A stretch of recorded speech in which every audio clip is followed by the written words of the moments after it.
नमस्कार दोस्तों, मैं डॉक्टर अंजना आपकी पीडियाट्रिशियन और आज हम डिस्कस करेंगे टाइफाइड फीवर या एंट्रिक फीवर के बारे में।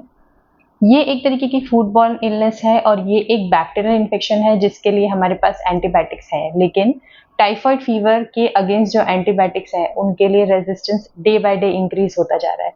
इसलिए इसका प्रिवेंशन कैसे करें और इससे हम कैसे बच सकते हैं जानना हमारे लिए बहुत ज़रूरी है। हम अपने बच्चों को इस फीवर से कैसे बचाएं, इसकी क्या कॉम्प्लिकेशंस हो सकती हैं, इसका क्या ट्रीटमेंट प्रोटोकॉल है और इंडियन अकेडमी ऑफ पीडियाट्रिक्स ने इसके लिए क्या गाइडलाइंस प्रेस्क्राइब करी हैं।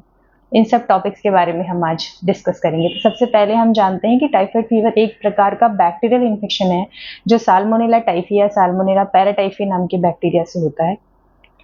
ये हमारे रेटिकुलो एंडोथेलियल सिस्टम को अफेक्ट करता है और उसकी वजह से हमारा लिवर इन्वॉल्व हो सकता है, हमारा गॉल ब्लैडर और इंटेस्टाइन्स भी इन्वॉल्व हो सकती हैं। इसमें सिम्टम्स के बारे में जानते हैं। जो छोटे बच्चे हैं, जो 5 साल से छोटे बच्चे हैं, उन्हें मेनली बुखार, उल्टी और दस्त होते हैं। जो 5 साल से बड़े बच्चे हैं, उनमें बुखार, उल्टी और दस्त के अलावा पेट में दर्द, सीने में जलन, सिर में दर्द, बहुत अनईजी सा फील होना, भूख ना लगना और इवन खांसी भी हो सकती है। इसका जो बुखार है उसका एक पैटर्न होता है जिसको हम step ladder pattern of fever बोलते हैं। मतलब पहले दिन बुखार कम आएगा, फिर एक जैसे सीढ़ी बढ़ती जाती है वैसे वैसे बुखार की इंटेंसिटी और फ्रीक्वेंसी दोनों बढ़ती चली जाती है इस बुखार में। तो जो बुखार पहले दिन कम था वो अगले 7 दिनों में बढ़कर बहुत ज़्यादा हो जाता है और इसीलिए टाइफाइड फीवर में कहते हैं, मियादी बुखार में कहते हैं बहुत तेज़ फीवर आता है।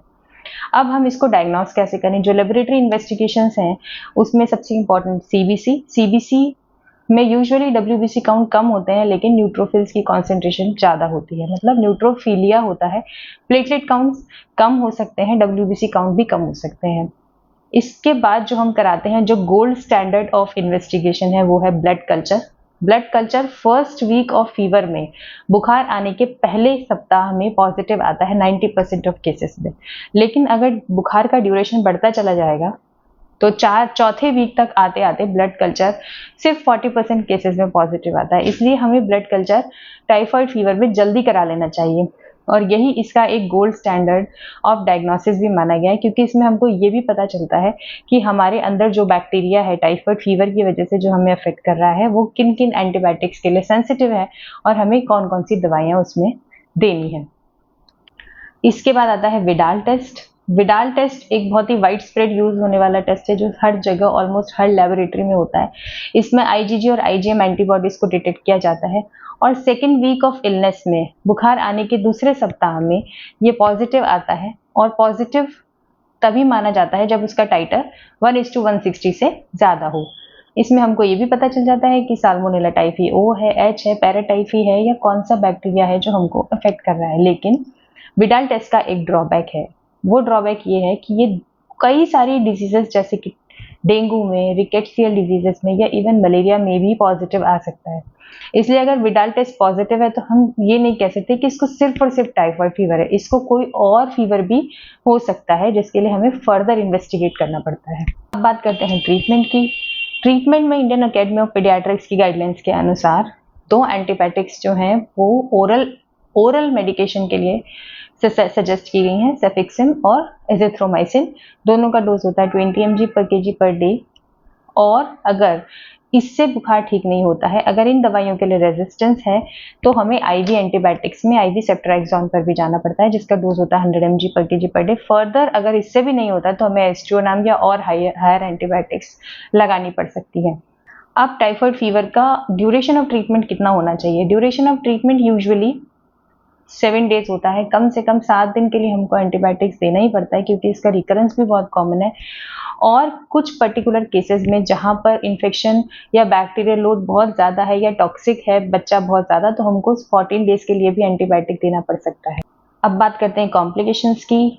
इसमें शॉक में हो सकता है, बीपी बहुत ज़्यादा लो हो सकता है, पेशेंट कोमा में जा सकता है या फिर पेशेंट को मेनिंगोएन्केफेलाइटिस के या झटके आने की संभावना रहती है, इंटेस्टिनल परफोरेशन हो सकता है और एंटीबायोटिक रेजिस्टेंस एक बहुत जो आजकल हॉट टॉपिक है टाइफाइड फीवर के लिए, जो हमारे एशियन कंट्रीज में बहुत ज़्यादा देखने को मिल रहा है।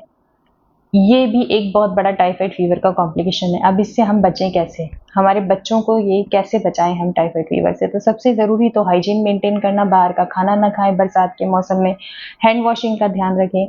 और जो मैं रिकमेंड करती हूँ हर बच्चे को प्रिवेंशन के लिए, वो है typhoid vaccine. Indian academy of paediatrics ने 3 वैक्सीन को, जो कि टाइफीबैप या फिर टाइपार टीसीवी या फिर ज़ाइवैक टीसीवी को रिकमेंड किया है 6 महीने से 45 साल तक की उम्र में लगाने के लिए। और ये सिंगल डोज वैक्सीन ही काफ़ी इफेक्टिव होती है। इसमें 91 to 94% केसेस में सीरो कन्वर्जन होता है, यानी कि 91 से 94% का प्रोटेक्शन ये हमको देती है अगेंस्ट टाइफाइड फीवर। तो 6 महीने का अगर आपका बच्चा है, 6 महीने से 45 साल की उम्र में ये वैक्सीन लगाई जा सकती है किसी भी पेशेंट को। और ये वैक्सीन बहुत सेफ है और ये आप कहीं भी किसी भी प्राइवेट प्रैक्टिशनर से लगवा सकते हैं। So that's all for now for typhoid fever. अगर इससे रिलेटेड आपके कोई सवाल हैं या आप कोई और बीमारी के बारे में जानना चाहते हैं, बच्चे की किसी भी बीमारी के बारे में, तो प्लीज़ मुझे कमेंट सेक्शन में ज़रूर डालिए। Thank you.